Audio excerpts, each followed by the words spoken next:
E aí a gente vai ver algumas delas, né? E como é que a gente pode utilizar as espécies existentes na caatinga de uma maneira um pouco diferenciada, né? Na verdade, alguns desses usos eles já são comuns, tá? Eu vou mencionar alguns deles, eu não vou me adentrar tanto, mas eu vou falar, né, um pouco sobre cada um. E a gente talvez, né, em algum projeto futuro, vise trabalhar essas perspectivas, né, do uso da própria caatinga de uma maneira um pouco diferenciada, não muito corriqueira, né? A gente já ouviu várias palestras aí dadas pelos outros colegas, né, sobre diversos temas, na maioria das vezes envolvendo, né, os animais e tal, mas a flora ela também tem uma importância muito grande. Na verdade, sem a flora não existe a fauna, né? Então, a gente a gente acha extremamente importante, né, nós do Instituto, eu do Instituto também, trazer a flora como um foco de estudo para completar essa imensidão de assuntos que a Caatinga nos traz, né? Então, vamos falar um pouco, né, sobre a Caatinga em específico, tá? E aí, já foi falado um bocado para vocês sobre o que é a Caatinga, como é a Caatinga, mas eu vou dar um enfoque mais, né, da perspectiva de flora, tá? Acho que, enfim, muitas coisas do que eu vou falar vai acabar se repetindo, porque alguns outros colegas já falaram, mas é sempre importante a gente passar por isso, né? Sempre detalhar o que é a Caatinga. Então, a Caatinga ela está inserida aí no semiárido, né, do Brasil, ocupa aí cerca de 11% do território nacional, né? E aí ela é extremamente importante justamente por ser um tipo de área de vegetação que está entrelaçada com as áreas urbanas, né, as cidades, o crescimento, né, agropecuário, enfim. Então, dentro, né, dessa região, a gente abriga aí mais de 23 milhões de pessoas. E como já foi falado, realmente o semiárido ele tem diversas carências, né? Tem diversas problemáticas por estar associada a essa perspectiva do seco, né? O nome já diz tudo, né? Árido. E além disso também as perspectivas, né, urbanas, né? Que vão estar totalmente relacionadas. E aí as fisionomias, as várias fisionomias, né, da Caatinga, elas estão todas sobrepostas aí no que é o semiárido brasileiro. Então, quando eu falo caatingas, né, muita gente pergunta por que plural, né? Porque existem várias formações vegetacionais que são conhecidas como as caatingas, né?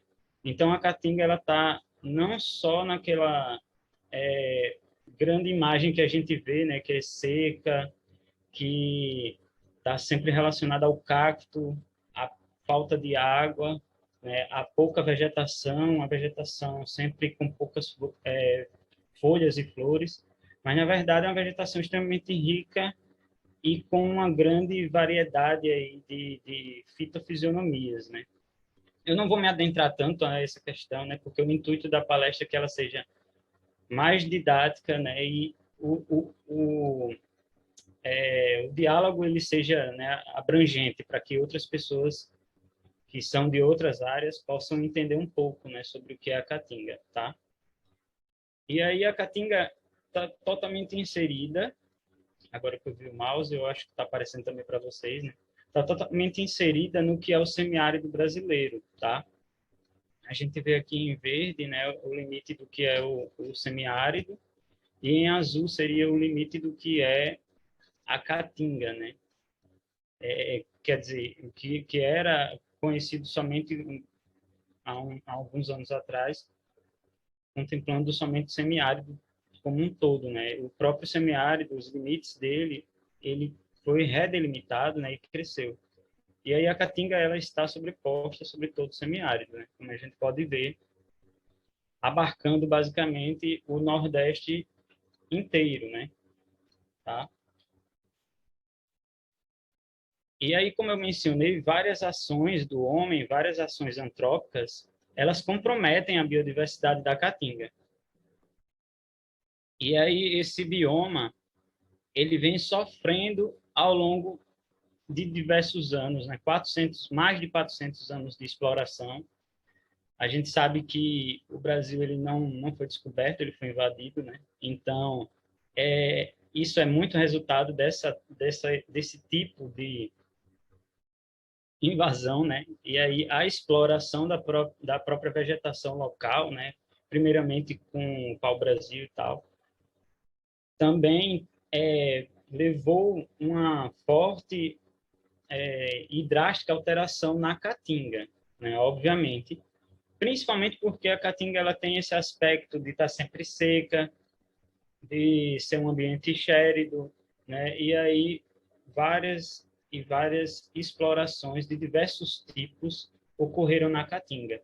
E aí, como a gente pode perceber, ver aqui nesse mapa à direita, a gente vê em branco as áreas que o bioma caatinga ele vem sendo desmatado e perdido, e em vermelho áreas que necessariamente ainda possuem vegetação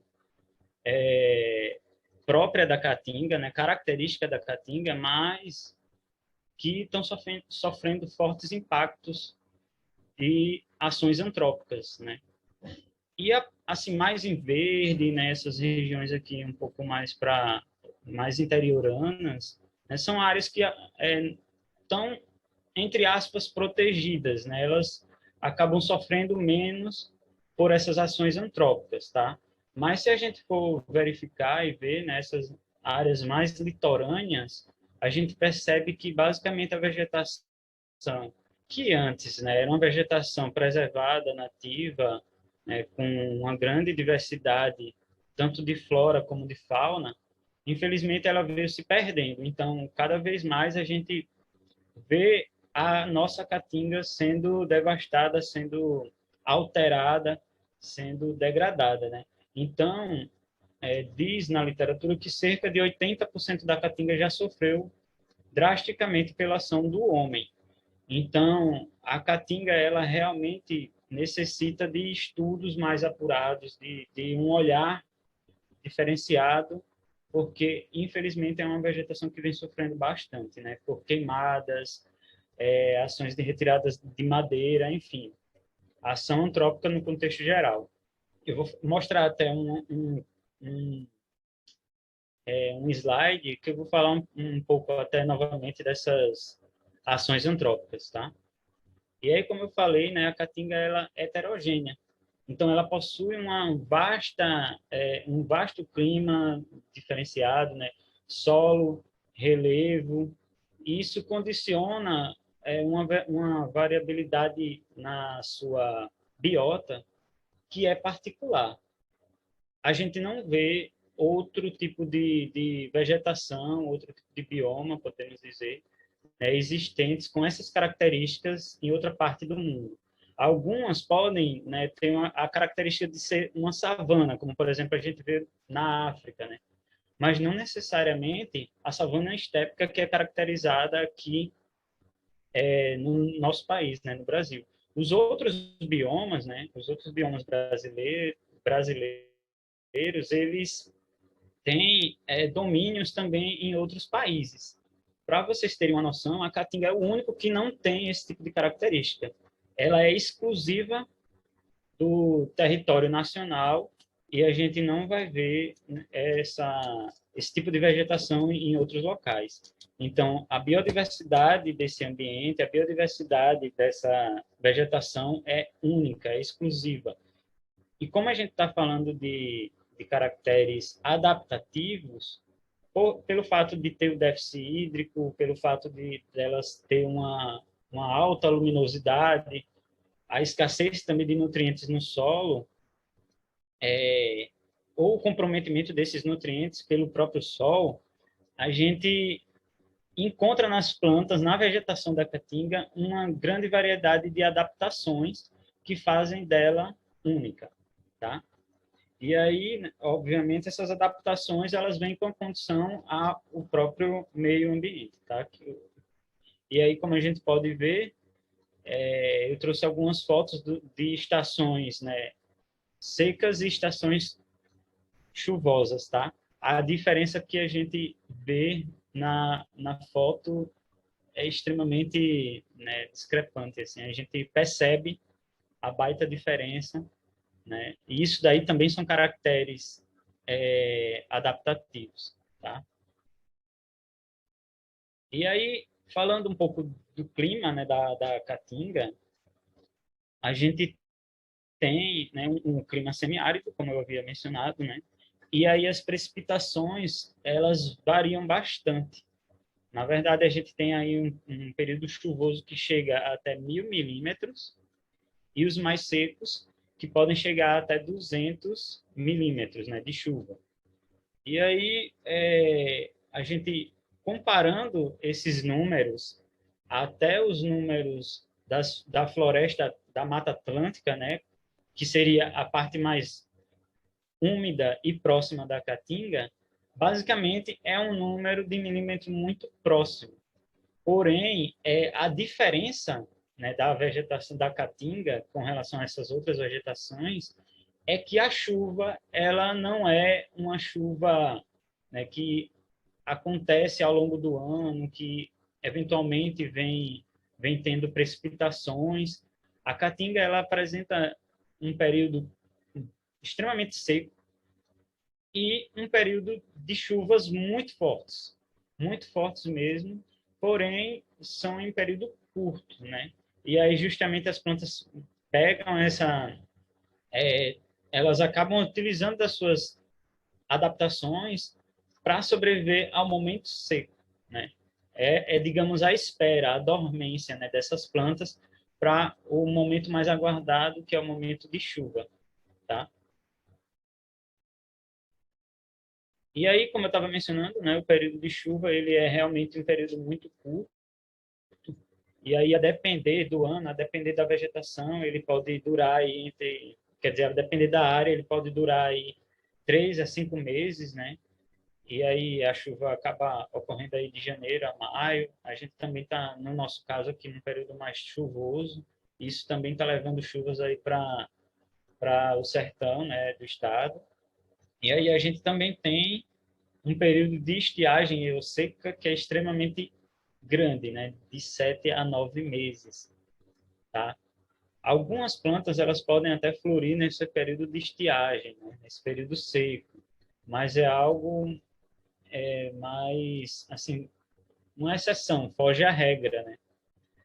Porém, muitas espécies vegetais esperam o período chuvoso para poder florescer, para poder frutificar, porque é o período adequado, digamos, mais viável para suas sementes, seus frutos poderem, né, fazer o processo aí todo. E aí, como a gente pode ver aqui, tá, no mapa, a região aqui litorânea realmente é uma área com alta precipitação, porque os ventos litorâneos trazem as nuvens, né? E aí frequentemente chove aqui nessa área, porém aqui a gente tem uma área mais, né, com pouca precipitação, né, pouca chuva, no caso. Já em outras áreas aqui mais próximas ao Maranhão, Ceará, também tem fortes influências aqui do vento e de outras nuvens que também vêm, né, do interior do país, né, que acaba deixando essas regiões até mais com uma precipitação um pouco maior, tá? Então, o grande centro assim mais seco está realmente no interior aí do semiárido, né, do interior da Caatinga, tá? E aí como é que funciona um pouco, né? A gente tem que entender também que não só chove, mas a gente, para que as plantas elas sobrevivam, para que elas tenham o seu desenvolvimento normalizado, a gente tem que entender um pouco do solo, saber e conhecer um pouco para poder entender como é que as plantas estão funcionando fisiologicamente nessa região, né? Nesse bioma, nessa vegetação.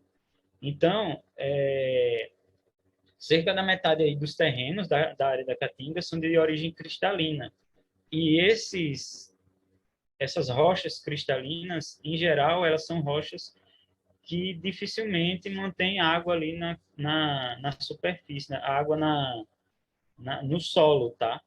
Então, por isso que as plantas, elas necessariamente têm adaptações para poder manter a água dentro de si, ou para manter, enfim, em diversas partes, né, da planta, ou perder folhas, justamente pela ausência de água, né, que vai estar disponível lá no solo, às vezes raízes muito profundas, tá?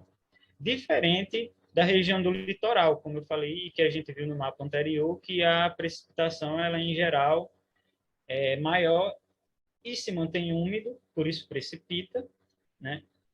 Justamente porque o solo ele possui água ali naquela sua linha, né, de superfície, tá? E aí a gente essa imagem aqui é muito mais característica da nossa região aqui em Alagoas e também de Pernambuco, né? A gente vê aqui o Planalto da Borborema, que ele pega aí parte do estado de Alagoas e sobe lá para Pernambuco, Paraíba e tal. Uma área de depressão, né, tal. E aí as nuvens até que passam por aqui, elas chegam até na Chapada, essa Chapada de Araripe, essas áreas aqui, né, da Chapada de Ibiapaba, é bem mais para o interior mesmo, lá para Piauí, tá? Então, áreas de topo de morro, principalmente naquela região, acabam tendo uma vegetação até mais densa, tá? Até caracteriza um pouco uma área florestal, aparentemente. Ou um ecótono, né? Uma transição entre um outro bioma. Geralmente o cerrado lá tem essa transição, né? Da caatinga para o cerrado, tá?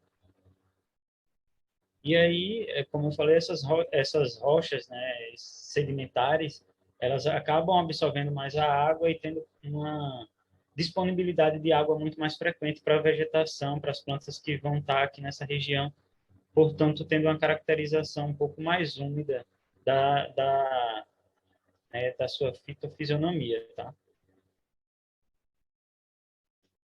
Bom, e aí, como eu falei, né, o relevo da caatinga ele é extremamente variado. A gente tem uma variação muito, muito grande aí desse tipo de relevo, né? E a gente pode encontrar, né, áreas de afloramento, né, áreas de Inselberg que possuem, né, no caso, áreas de pedra mesmo, né? Muitas plantas crescem e se desenvolvem especificamente nesse tipo de ambiente, tá? Com pouco substrato, às vezes as águas ficam frequentemente presas entre as rochas, né? O que até favorece alguns outros animais, né? Répteis, anfíbios e tal. E aí essas três imagens meio que caracterizam um pouco o que a gente encontra aqui na Caatinga Lagoana, tá? E se a gente for ver aqui no mapa em específico, eu espero que todo mundo esteja vendo aqui a delimitação do estado de Alagoas, tá? A gente vê aqui o Planalto da Borborema, né? Ele até atravessa aqui, sobe mais um pouco, Pernambuco, Paraíba, tá? A gente tem também aqui um pequeno trecho que seriam áreas de Inselbergs, né, de maciços de pedra mesmo. Porém, na verdade, os Inselbergs eles acabam aparecendo, aflorando em outras áreas, porém eles são mais pontuais, né? Eu estou falando uma perspectiva aqui de Alagoas, tá, gente? Então, a gente pode ver esses Inselbergs se aflorando no meio da área, né, do relevo, ali da caatinga, porém eles são áreas mais isoladas, né, digamos assim, tá? E aqui a gente também encontra áreas de depressão, assim, que são áreas que possuem uma vegetação muito similar a essa aqui, que a gente tem uma área mais plana, né, com a vegetação, digamos, isoladas em ilhas, né, e aí você tem uma área ampla com gramíneas e algumas outras espécies herbáceas, tá? Mas o aglomerado acaba sendo em pequenas áreas, né, porque ou tem grande concentração de água, ou as plantas acabam se ajudando, né? Não sei se alguns aqui sabem, mas até em estudos recentes mostram que as plantas se comunicam, sim, elas se comunicam, e muito dessa comunicação está associada a fungos, líquens, outras bactérias e principalmente as raízes. Então, o conglomerado, digamos, seria a gente pode chamar, obviamente, comunidade, porque é uma comunidade, mas essas plantas, elas se comunicam entre si de uma forma única, óbvio, não é uma comunicação como a nossa aqui, onde eu estou falando e vocês escutam, né? As plantas não escutam, gente, então entendam isso, mas a comunicação delas é muito mais uma comunicação química, tá? Então, elas não estão onde estão por algo aleatório, né? Elas sabem o que estão fazendo. E também aqui no estado a gente pode encontrar várias serras, várias áreas, né, serranas, onde a vegetação, né, na área superior acaba tendo aí também um outro tipo de solo, né, que abarca um pouco mais a umidade, né, e aí você tem um pouco mais de chuva aí nessas áreas, né, de altitude, porque elas acabam fazendo com que a nuvem se precipite justamente pela temperatura, né, nessa área, vento, enfim, são várias influências aí, né, que estão associadas a esses topos de morro, tá? E aí é mais ou menos isso que caracteriza a parte que compete a Alagoas. Mas se a gente for verificar no todo, no âmbito completo, né, a gente tem aí uma gama de variações no relevo, no tipo de solo, né, da Caatinga ao longo do Nordeste, né, do semiárido. Então, imagine vegetações únicas, plantas únicas, que até pouco estudadas ou não estudadas. Né? Acho que dentro da Caatinga existem muitas áreas ainda que necessitam de estudos, tá? Eu não sei se eu estou passando do tempo, vou tentar ser mais breve, que a gente ainda está falando de Caatinga, né? Bom, todo mundo entende, né? Já ouviu falar que Caatinga é um ambiente seco. Realmente é um ambiente seco, mas na Caatinga há água, né? A gente vê rios que eles podem ser perenes e rios que eles acabam sendo sazonais, né? A gente pode ver aqui nessas duas fotografias à direita, uma no período seco, outra no período chuvoso, né? Onde o rio, a água, né, ali daquela lagoa, no caso, acabou se concentrando justamente pela grande e excessiva, né, chuva naquele momento, naquela época, naquele período. E aí a gente consegue ver, né, a diferença da vegetação totalmente verde, com folhas, né, e aqui uma vegetação um pouco mais caducifólia, né, como a gente chama. É uma das adaptações da vegetação da caatinga. Tá? E aí, falando, né, das espécies botânicas, a gente tem aí uma caatinga com uma área enorme, abrangendo aí cerca de 11%, né, do país. Porém, a gente tem uma área desflorestada, uma área, né, antropizada ou degradada, mais de 40%, quase chegando a 50%. Porém, desse todo aqui, dessa área total, né, cerca de 6% é uma área protegida. Quando eu digo área protegida, não é porque ela está num ambiente totalmente favorável, né? Tipo, serras de difícil acesso. Eu estou falando de áreas de proteção, sabe? De APAs, RPPNs, enfim. Todos os tipos de áreas de proteção, unidades de conservação, são poucas. São bem poucas, né? E o livro da Flora, né, do Brasil, ele traz um pouco desses dados. E aí a gente acaba havendo, né, um número muito grande de espécies de plantas, né, cerca de 5.300 aí, mais ou menos, tá? Dessas, somente 1.000 delas, cerca de 1.000, foram avaliadas. Quando eu digo avaliadas, é avaliadas quanto à perspectiva de se estão ameaçadas ou não, tá? Avaliadas no sentido de se são comuns ou muito pouco comuns dentro da vegetação, dentro do ambiente caatinga. E aí dessas, né, 1.000 aí, mais ou menos, cerca de 250, né, são caracterizadas de fato como espécies ameaçadas de extinção, tá? E aí dessas, aí, em torno de 724 não são ameaçadas, e aí em torno aí de 50 tem dados insuficientes, ou seja, necessitam e carecem mais de estudos botânicos para essas espécies em específico, tá? E aí, como a caatinga ela não é uma vegetação homogênea e tem uma variedade muito grande de fitofisionomias, né, a gente acaba tendo dificuldades em analisar, tendo dificuldades em fazer estudos mais específicos na botânica, assim como também, óbvio, né, a grande alteração aí pelo homem. Né? E aí eu vou falar aqui rapidamente, né, os tipos de caatinga, né? Foi falado até um pouco pelo nosso palestrante anterior, né? E aí existem as caatingas, né? Pelo menos 4 tipos específicos das caatingas, tá? E aí a gente tem a caatinga arbórea, né? Que é constituída basicamente por plantas de porte arborescente, né? Então a maioria das plantas são árvores. Óbvio que a gente pode ver vários outros indivíduos de portes diferenciados aí dentro da vegetação, até porque as altas árvores, as altas copas, né, fazem uma espécie de sombreamento. Então, dentro dessa floresta, né, dessa caatinga arbórea, você tem um berço de novas plântulas, novas sementes, tá?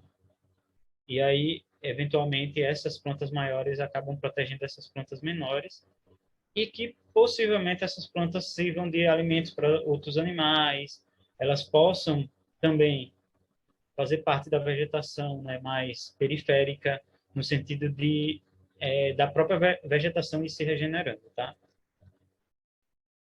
Aí a gente tem a caatinga arbustiva, né, que ela compete mais com as plantas que possuem caracteres mais arbustivos, tá? Então é onde a gente vai ver o xique-xique, facheiro, muitas espécies de, de cactos, né? É, que compõem essa vegetação, né?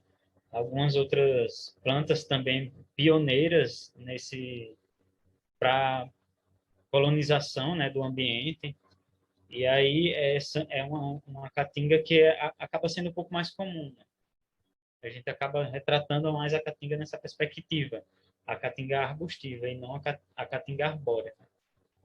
Aí a gente tem uma caatinga de mata seca que está muito mais relacionada às encostas, né, topos de serras, pelo menos próximo a isso, né, porque a depender se for no seu berg, a gente pode ter uma vegetação um pouco mais arbustiva ou até herbácea, tá? Justamente pela falta de substrato para poder manter essas grandes árvores de portes aí, né, muito maiores, tá? Que acaba sendo uma, digamos, uma distribuição mais espaçada das espécies vegetais, tá? E aí também tem uma característica um pouco mais seca, assim, porque a gente vê muito pasto, né? A região pastosa, assim, a região mais herbácea, tá? Pasto é modo de dizer, né? Mas não é o pasto que está relacionado aí aos bichos, não. Aí a gente tem esse tipo de variação, que seria o carrasco, porém é uma variação que está muito mais relacionada lá à região interiorana, né? E aí a Chapada do Araripe, Ibaipaba, que seria uma associação muito mais ecotonal aí entre a Caatinga e o Cerrado, tá, gente? Pode ter até uma característica um pouco similar com as caatingas quer dizer, arbóreas, mas por estarem lá mais para dentro, né, da região da Caatinga, do semiárido, aí ela é caracterizada como carrasco justamente por também existir arbustos, né, e também algumas trepadeiras, principalmente de caules tortuosos, justamente pelo solo do cerrado ser um solo com uma presença muito forte de minerais, né? O que faz isso na própria planta, né? Principalmente as plantas do cerrado são caracterizadas por isso, né? Por terem essa característica tortuosa, tá? E aí, vamos entrar aqui nos mecanismos de adaptação. Eu acho que deu um problema no slide, né? Não está mostrando as imagens que eu coloquei aqui, mas eu acredito que tem as imagens também lá na frente, né? Bom, mas as adaptações, né, elas são, né, elas se entendem a possível harmonia entre o organismo e o meio, tá? Elas estão totalmente interligadas, óbvio, porque o meio ele é seletivo, né? O ambiente ele vai afetar os organismos de várias maneiras, né, ao longo do tempo. Então aí existe, óbvio, a perspectiva evolutiva, né, tanto do ambiente como dos indivíduos, tá? Por fatores bióticos e abióticos, claro, né? Existe a predação, como também existe o próprio meio, né, da caatinga relacionado a isso, a temperatura, a radiação, disponibilidade de água, umidade atmosférica, diversos fatores, tá? E a predação, óbvio, e vários bichinhos, vários animais aí se alimentam dessas plantas, tá? E aí todas as características funcionais e estruturais, né, que são capazes de atender a esse ajustamento são caracteres adaptativos, né? As plantas da caatinga, elas possuem caracteres adaptativos muito importantes para a sua sobrevivência, né, nesse tipo de ambiente. E aí esses caracteres adaptativos, eles podem ser caracteres generalizados, né, que possibilitam essas plantas sobreviver em vários tipos de ambientes, ou pode ser caracteres mais especializados, que estão diretamente relacionados àquela condição daquele ambiente em específico, ou algum outro fator biótico, né? E aí na região semiárida, né, obviamente considerando aí o fator de déficit de água, né, déficit hídrico, que está relacionado a esse período longo, né, de seca, né, é que é provocado, no caso, né, essas alterações, esses fatores que selecionam as plantas, né, para estarem na região, no ambiente da caatinga, tá?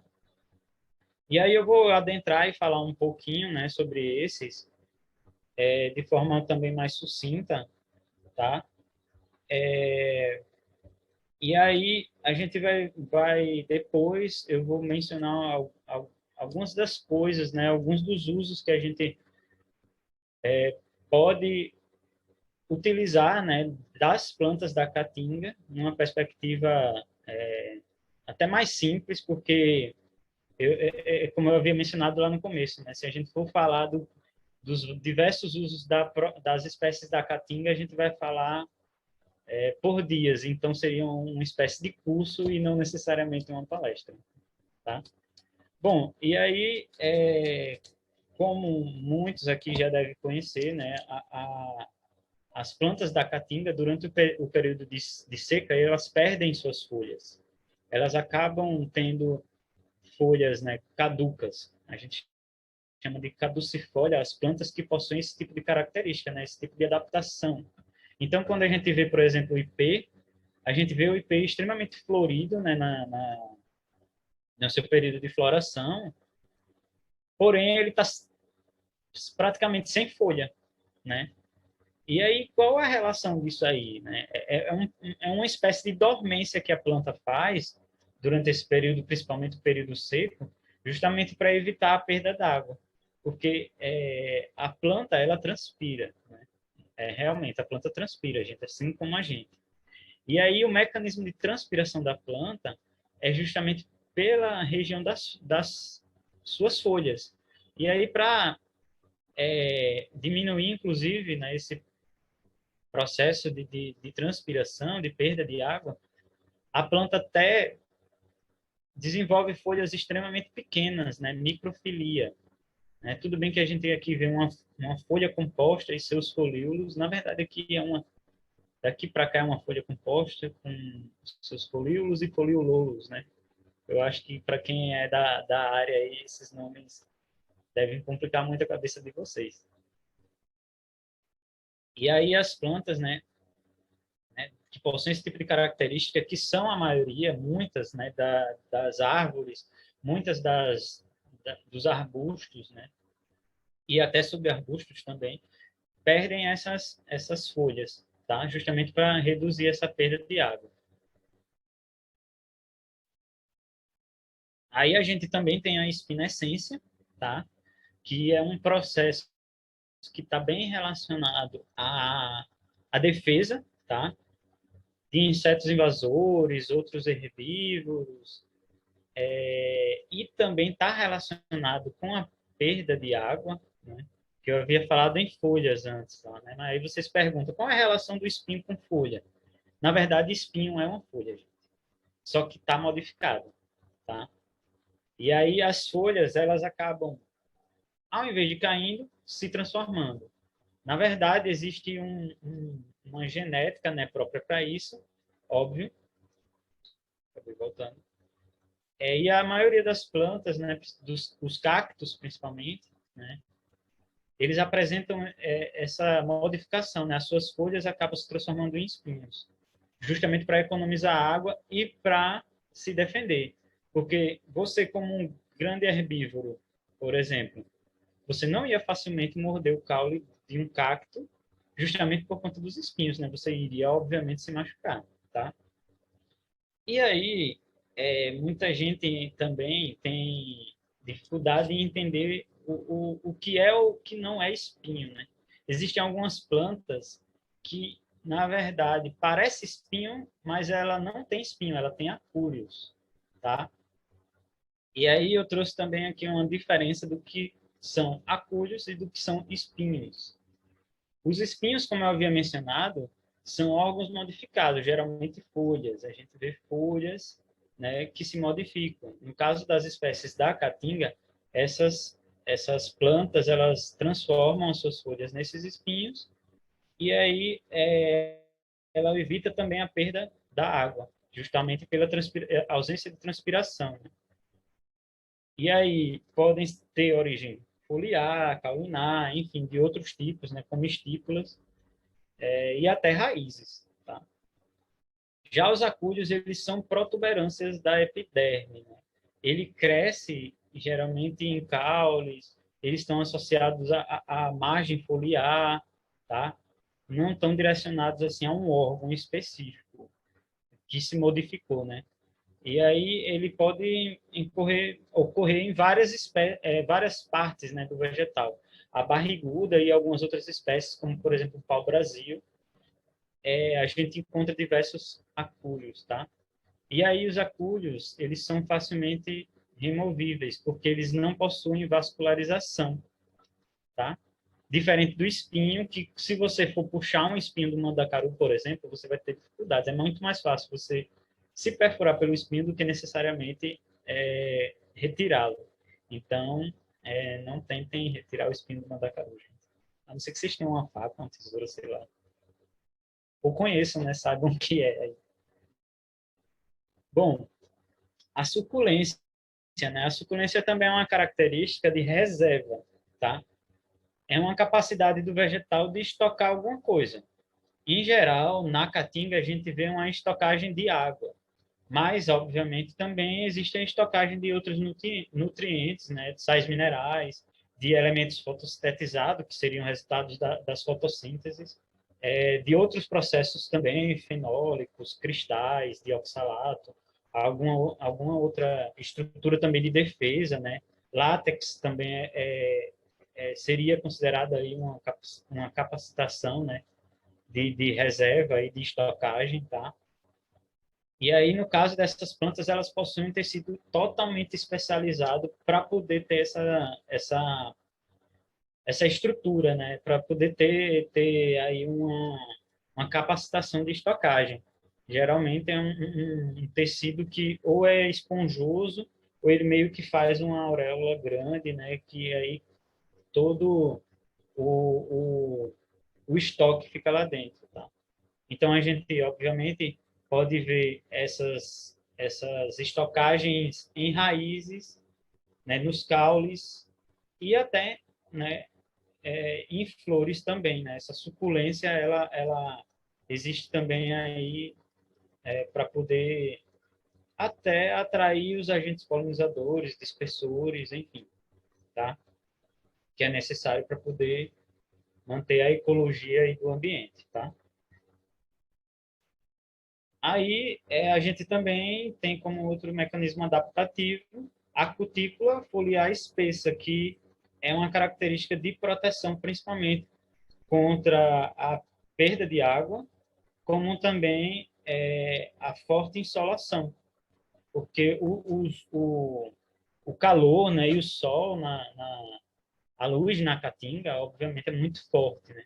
Eu acho que uma boa parte aí já deve ter ido e já deve ter, sim, tido dificuldades até de manter o olho aberto, principalmente quando você está numa área aberta, exposta, né? E aí, justamente, essa cutícula, né, ela é formada por material lipídico, né, que é liberado aí, principalmente nas áreas, nas regiões da planta que é mais frágil, né, as folhas, por exemplo. E aí ela é formada pela cutina, né, que é uma substância, né, que forma a cutícula, tá? E aí ela também serve como defesa, né, para outros herbívoros, porque o sabor não é tão agradável, tá? E aí evita a perda de água em geral, está nas partes aéreas da planta, tá? Geralmente também ajuda na reflexão de luz, viu? Bom, pilosidade, né, ou os tricomas, é uma característica muito comum, na verdade, em muitos vegetais. Na maioria deles, eu acho que todas as plantas possuem características, né, que acabam sendo relacionadas aí aos pelos, né, aos tricomas. O pelo no animal, tricoma na planta, tá, gente? Só para a gente fazer uma associação mais lúdica, mais didática, tá? E aí os tricomas nas plantas a gente encontra de diversas formas, tá? Eles podem ter diversas características, eles podem ser glandulares, né, secretando alguma mucilagem, alguma coisa que possa ajudar a planta, né, a evitar herbívoros ou até a radiação e vento, né, pode estar muito relacionado a isso. Pode ser efêmero, né, ele pode aparecer diante de algum momento em específico, principalmente de alta luminosidade, né, que eles estão relacionados bem com isso, tá? E de defesa, óbvio, né, tanto por secretar como por serem urticantes, tá? A gente vai ver isso em diversas espécies, não só na caatinga, em outras áreas vegetacionais a gente encontra essa variação, né?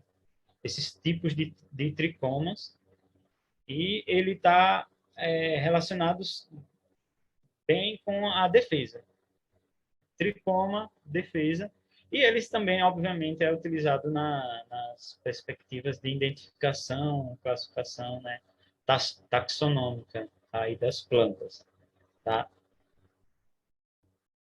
Bom, os estômatos, né? Os estômatos, eles são a estrutura responsável pelas trocas gasosas, né, das plantas com o meio.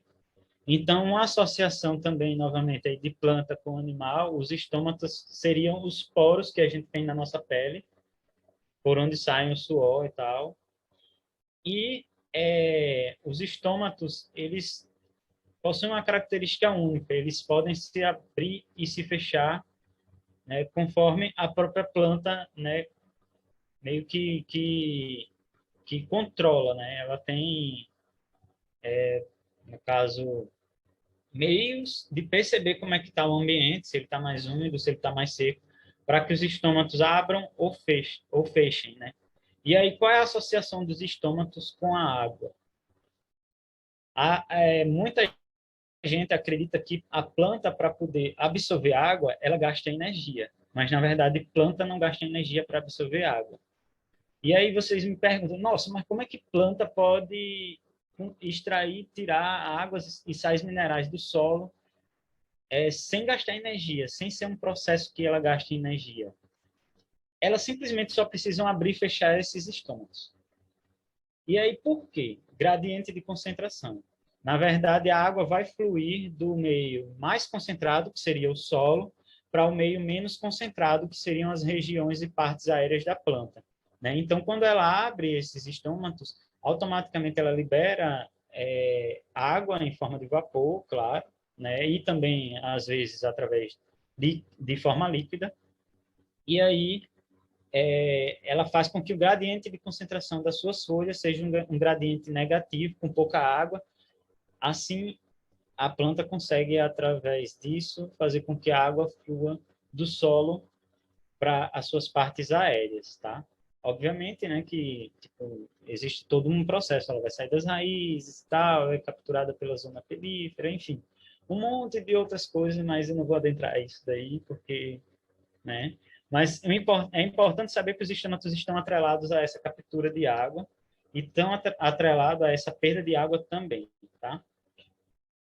E aí, geralmente, a gente encontra nas folhas os estômatos em algumas áreas mais jovens, né, que, em geral, possuem uma área mais verde, né, digamos, áreas ainda fotossintéticas, né?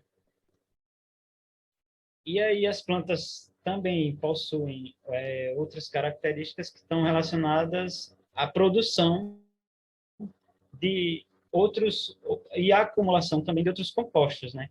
Esses compostos podem ser fenólicos associados aí no caso, a polinização, né? Os aromas e tal, eles são produzidos, são considerados metabólitos secundários, né, da planta, né? Que são produzidos justamente para a planta poder atrair os agentes polinizadores ou, de alguma forma, dispersar herbívoros, como, por exemplo, a catingueira. Eu acho que muitas pessoas aí que trabalham na caatinga já se esbarrou na catingueira e ficou com um grande e, e problemático aí cheiro, odor forte, né? Que não é bem legal. E é justamente por conta desses compostos fenólicos, né? Que estão associados aí, basicamente, estão a polinização e a atração e dispersão também.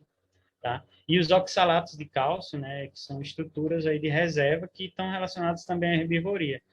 Às vezes o herbívoro vai lá, morde as plantas, porém ele não sente um gosto muito bom. Às vezes perfura, porque são cristais, né, eles ficam lá no interior das células, são células especializadas, áreas especializadas, tá? E aí esses cristais se mantêm nessas áreas, nessas regiões, e aí servem também como uma proteção para a planta, assim como armazenamento também de outras substâncias, tá? É muito frequente nas plantas da caatinga, mas também existem, a gente pode ver, né, esses cristais aí em plantas que não ocupam ambientes secos, tá?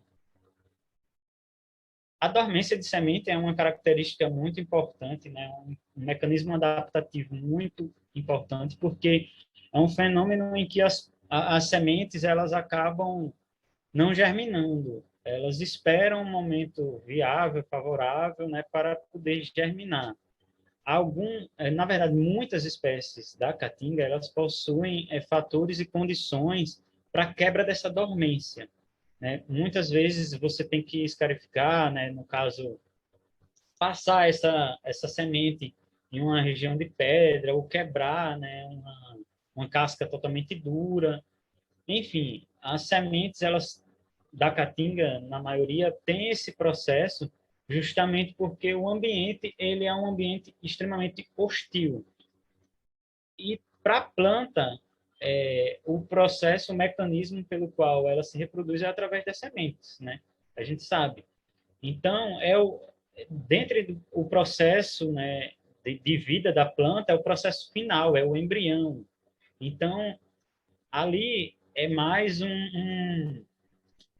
digamos, né, um fator de sucessão ecológica. Então, ela vai proteger, vai usar os métodos adaptativos possíveis, melhores, para poder essa semente germinar somente nas condições especiais, quando essa for preenchida, que pode ser de diversas formas. Pode ser físico, pode ser químico, pode ser biológico. Às vezes, a semente tem que passar pelo trato, né, do animal, e, e até ficar lá preso nas fezes dele e utilizar meio que as fezes como uma espécie de adubo, tá?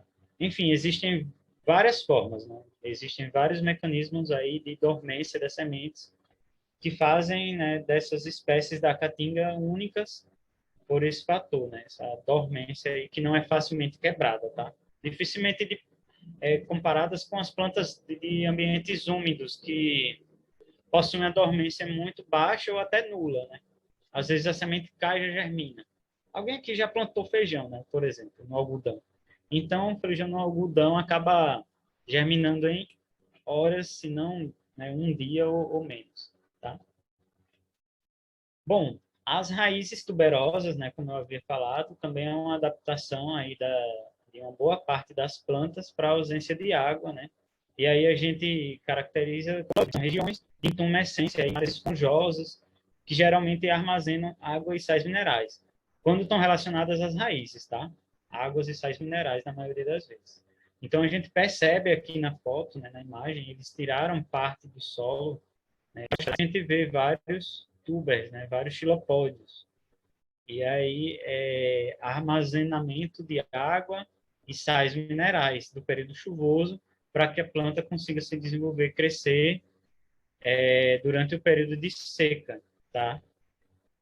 E aí, óbvio, a planta, ela não vai usar isso daí, né, assim da noite para o dia. Ela também espera, ela também entende e lê o meio para que ela possa utilizar essas reservas alimentícias aí, né, da maneira correta, quando justamente ela vai ter reserva para repor. Porque não adianta você tirar e você não ter como repor aquelas reservas, né? Aí seria um perigo, seria uma ação meio descuidada se a planta fizesse isso, né? Principalmente se tratando de um ambiente seco, gélido, que é a caatinga, né? E aí, né, para finalizar, eu trouxe aqui algumas informações sobre como é que a gente pode utilizar essa grande adaptação das plantas, né, das plantas da caatinga, né, no nosso dia a dia, né. E aí um dos grandes e mais importantes, eu diria, seria o fator, né, de paisagismo e também de cultivo, né? Cultivo, eu digo ornamental, em casa. Porque você que mora na região de Caatinga, você que está ali próximo daquela área, né? Por que não utilizar as plantas que já são plantas nativas? Né? Porque a gente vê que em muitas casas a gente utiliza muitas plantas que não são nativas. Plantas exóticas que, inclusive, atrapalham demasiadamente na ecologia do ambiente. Então, né, eu vou passar aqui rapidamente. Né, tem uma lista, inclusive eu vou disponibilizar o slide para vocês, e aí vocês vão poder ver essa lista de algumas espécies que podem ser utilizadas, mas, óbvio, com alguns cuidados, porque tem algumas plantas que elas são mais específicas de ambientes da caatinga, então elas acabam não se desenvolvendo em ambientes mais úmidos, né, que seria o caso, né, da região litorânea. Por exemplo, eu estou em Maceió, né, aí a gente já tem uma região, uma área mais úmida, tá? Mas essas plantas em específicos, elas podem fazer parte da paisagem, né, de áreas urbanas, que seria uma ressignificação aí da cara, de fato, da cara urbana, né, daquele local, tá? E aí a gente tem algumas espécies de ervas, né, que podem ser utilizadas de várias famílias, né? Eu acho que essa planta, por exemplo, seria a cebola, o pessoal chama de cebolinha de jardim, cebola brava, tem alguns nomes, né, vulgares aí dessa família, a família Amarilidácea. É muito bonita e muito comum, porém ela dá esse haste floral em momentos específicos. E aí, basicamente, no solo fica o seu caule e a sua raiz, que depois ficam submersos no solo, né? Mas existem N outras espécies, né? Essa comelina, por exemplo, chamada Mariana, é uma espécie que ela dá e nasce suas flores no período da manhã, bem no iniciozinho da manhã. Então é bem bonito, assim, a floração dela é bem bacana também, tá?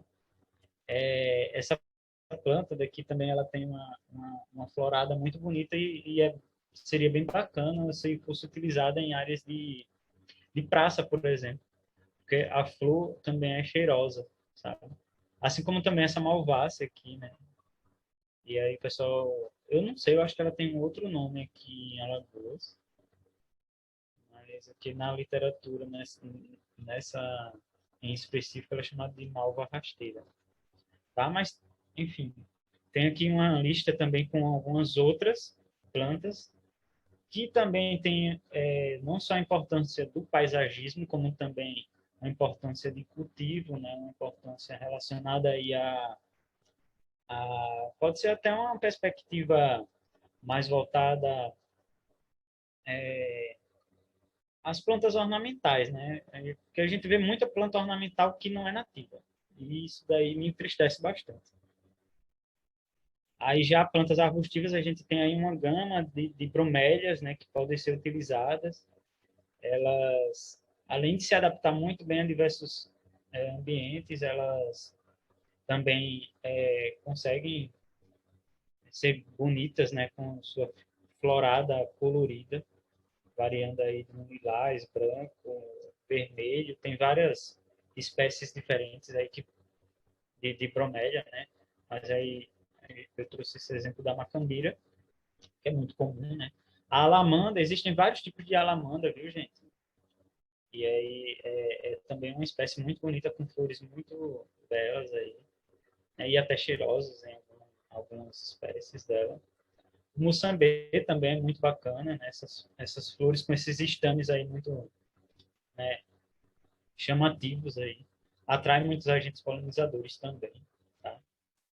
Aí aqui as espécies, né, as várias espécies aí de plantas arbustivas.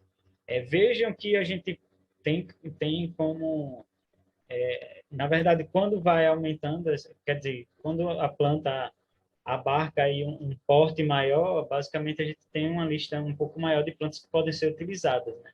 Uma variação muito maior. Já das plantas arborescentes, né, a gente tem várias aí, a maioria gritante das fabáceas, tá? Canafístula, enfim, a própria catingueira é muito bonita, o próprio pau-brasil, né, é bonito demais. Aí tem o jacarandá com essa, no caso, floração aí explosiva muito grande, né? Perde as suas folhas, mas ainda assim não perde sua beleza, né? E aí a gente também tem outras famílias, como a Anacardiácea, Bignoniácea, né? A craibeira, que é, para quem não sabe, é a árvore símbolo do estado de Alagoas, típica da Caatinga, né? E aí, de plantas arborescentes, a gente tem uma lista muito grande, tá? Muito grande mesmo. E aí, para finalizar, né, a gente pode ressignificar essas espécies, atrelando elas à alimentação, né? O nosso colega, na apresentação anterior, falou sobre as pessoas que comiam muitos e diversos outros bichos, né, justamente pela grande problemática, né, naquele período, naquela época. E aí a gente também vê que as plantas elas podem fazer parte do cardápio, né, como plantas alimentícias não convencionais. Não convencionais porque elas não estão atreladas a essa perspectiva do comércio, tá? Eu não estou trazendo aqui as receitas ou algo do tipo, mas, né, quem quiser, inclusive tem esse livro aqui, ó, que é muito bacana, tá? Que ele não só traz espécies relacionadas à caatinga, como também outras espécies, principalmente espécies que são ornamentais e que podem ser alimentícias, podem fazer parte aí do seu prato, tá? fazendo um diferencial aí. Mas quem Thomas, quiser, eu posso estar disponibilizando. a Oi, tela Jaque. está um pouco pequena. Fala o nome do livro para o pessoal que tiver interesse anotar. Então, dá para ver aí o nome? É Plantas Alimentícias Não Convencionais. Esse livro, ele foi lançado, acho que eu acho que 2017, 2016. Inclusive, eu tenho um PDF dele, e aí quem quiser, né, adquirir aí o PDF, fala comigo, tá? Manda um e-mail, manda uma mensagem, não sei. Mas você pode achar também, e tem vários guias, sabe, fotográficos, vários guias culinários, que fazem uso de espécies não só da caatinga, como também espécies de outros tipos vegetacionais. Esse aqui é muito mais completo porque ele abrange todo o âmbito nacional, né? Ele abrange as várias vegetações do Brasil, como também áreas antropizadas. Então, tem muitas plantas que a gente pode, assim, com cuidado, claro, não vamos pegar e tirar lodo ali para comer, né? Enfim, achando que, sei lá, é alguma planta potencialmente comestível. E tenho também um grande cuidado em identificar essas plantas, porque para isso exige um olhar mais aguçado, mais, né, cauteloso, porque você pode eventualmente estar comendo alguma coisa que não pode comer, tá, gente? Então não achem, né? Eita, eu vi na palestra do Thomas um monte de planta comestível, aparece com dessa foto aqui, vou comer. Existem partes que são comestíveis e outras nem tanto, tá? E existem alguns processos, né, como, por exemplo, branqueamento, né, que é o fato de você botar na água gelada na água quente. Existe um processo de extração de látex, sabe? Que são processos culinários que estão associados a essas plantas, tá? Mas que exigem um pouco de conhecimento. Não vão pegando tudo e botando na boca, beleza? E é isso, gente. Muito obrigado. Eu queria falar um pouco mais sobre os usos aí das plantas, né? E, e da caatinga como um todo, mas eu tentei resumir aí. Acho que extrapolei um pouco do tempo, não sei. Jaque, por favor, me informe. Oi, Thomas. Hoje é o último dia, né? Então hoje a gente permite aí algumas coisinhas. Mas é porque a gente teve alguns atrasos realmente. Eu peço desculpa ao pessoal, mas foi ótima, Thomas. Parabéns. Eu acredito que ninguém vai olhar mais as plantas, né? A flora da caatinga da mesma forma, do bioma caatinga da mesma forma. Eu tenho algumas perguntas. Eu já posso tirar a tela? Como é que é? Pode, por favor, pode sim. Enquanto eu tô aqui nas perguntas, o Alex está preparando lá para fazer o sorteio, Beleza, tá? tranquilo. Falando em quebra de dormência, o George perguntou: você poderia falar de como quebrar a dormência da semente da Dioclea grandiflora, o conhecido mucunã? Rapaz, eu não sei em específico como pode se quebrar a dormência dela. Existem algumas plantas que você tem que ter um pouco mais de informação referente até a questão, né, do agente dispersor, tá? E aí, existem algumas literaturas, né, principalmente algumas literaturas que o próprio Embrapa acaba produzindo, né, que falam um pouco sobre quebra de dormência. E aí, com relação a essa espécie em específico, eu não tenho conhecimento. Pode ser que ele encontre lá, né? Tem que procurar na literatura mesmo. Eu acho que fazendo uma pesquisa, né, sobre quebra de dormência e tal, de fulaninha de tal, você consegue fazer, né, com que ela tenha um sucesso aí. Só que assim, né, o que é que acontece? A gente tem uma planta que vai produzir, um exemplo, 100 sementes. Não são todas as 100 sementes que vão germinar, mesmo que passem pelo mesmo processo de quebra de dormência. Porque existe uma porcentagem, né, atrelada a isso. A planta sabe, ela entende, né, biologicamente falando, que ela vai ter que produzir uma quantidade grande de sementes, de frutos, para poder ela ter um sucesso, né, no seu crescimento, na sua, no caso, na sua conquista de outros ambientes, né? Então, ela não vão ser todas as sementes que você vai conseguir, vai ter uma taxa, tá? E essa taxa, realmente, para cada espécie, é meio que diferente, né? Não é algo generalizado. Respondido. Inclusive, Thomas, sobre o livro que você falou, você me manda já já para eu colocar no Drive, que eu vou liberar agora o link, que estão os arquivos do Fernando, que o pessoal pediu bastante. Já está lá, eu vou liberar agora.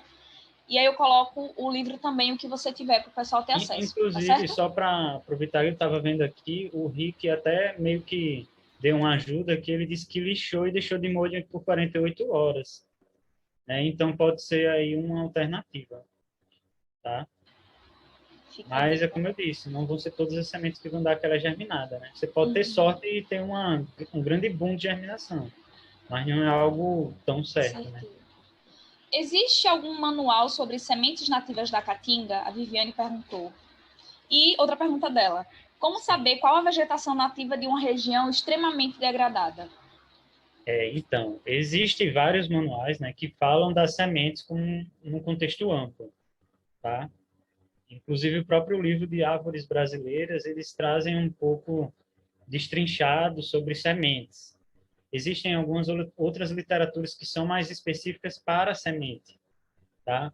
E eu acho que artigos você encontra que falam sobre espécies da caatinga, mas não me recordo de algo específico assim que seja para caatinga e somente para aquelas espécies que abarque tudo, né? Você vai acabar encontrando meio que um gato pingado ali, outra acolá, né? Que completa o que você, né, tá querendo encontrar, né?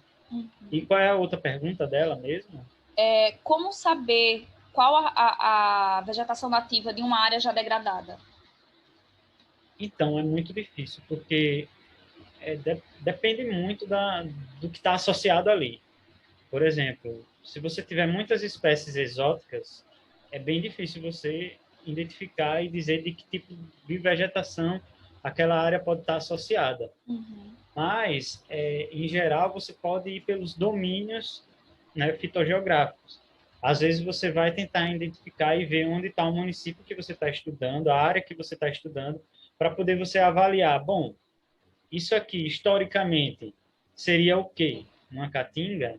Seria historicamente, sei lá, a Mata Atlântica, uma área cotonal, né? Enfim. Mas existe também um manual, né, que é o manual do IBGE, que foi lançado em 2012, que ele caracteriza as áreas bem mais detalhadamente, né, do que chamar tudo de caatinga, né? Porque a gente tem, né, várias áreas de savana estépica, que essa pode ser uma savana estépica arbórea, né, arborescente, no caso gramínea, áreas de Inselberg, topo de morro, enfim, tem várias classificações aí, tá? E eu acho que as perguntas acabaram. Tem uma moça chamada Laudiane, que não é da área, mas que gostou muito. Que bom, Laudiane, ter você aqui com a gente.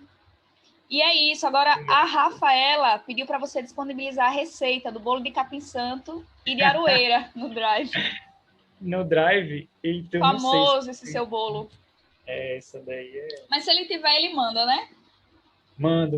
Eu acho que eu tenho algumas fotos, eu não lembro da receita, assim. Mas eu lembro de cabeça, eu mando para você um áudio, aí você anota. Pronto. No livrinho de receita. Acabei de disponibilizar o link aí no Drive para que vocês tenham acesso ao que o Fernando mandou.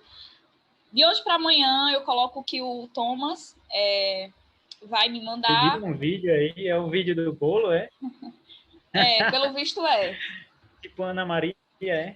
É. Maria. Das plantas. Ana Maria das plantas agora. E é isso, Thomas. Muito obrigada, viu? Pela palestra, por ter aceito o convite e por ter dividido tanto conhecimento com a gente. Eu que agradeço. Eu que agradeço. Na verdade, eu gostaria de mostrar ainda muito mais coisa, né? Só que, infelizmente, o tempo não permite. Isso. Porque existem várias outras adaptações aí possíveis, né? Dentro da vegetação, né? Da caatinga, né? Das plantas da caatinga. E também, né? existem outros usos associados, né? Não só são os usos de paisagismo, de culinária ou os usos, né, atrelados aí ao cultivo, né? Existe uma relação muito grande também com a apicultura, por exemplo, Sim. produção de madeira também, produção de remédios, xaropes e algumas outras coisas que são produzidas pelas próprias espécies, pelas próprias plantas da caatinga. No Né? próximo ciclo, aí você traz. Vou deixar um spoiler, já é um spoiler para o próximo. Olha aí, já tem o tema da próxima palestra, ou do próximo curso, né? Quem sabe? Quem sabe. E é isso. Obrigado, Bruno. Agradeço aos dois palestrantes de hoje por dividir suas experiências e conhecimentos. Fiquei extremamente satisfeito com tudo. Que bom. Foi feito com muito carinho para vocês. Finalizamos hoje, Dia da Caatinga. Não podia ser diferente, né? E é isso. Muito obrigada, pessoal. Agora a gente vai para o sorteio. Os membros do Instituto não vão fazer parte do sorteio, só para deixar claro. Que triste. E agora o Alex vai compartilhar a tela para poder realizar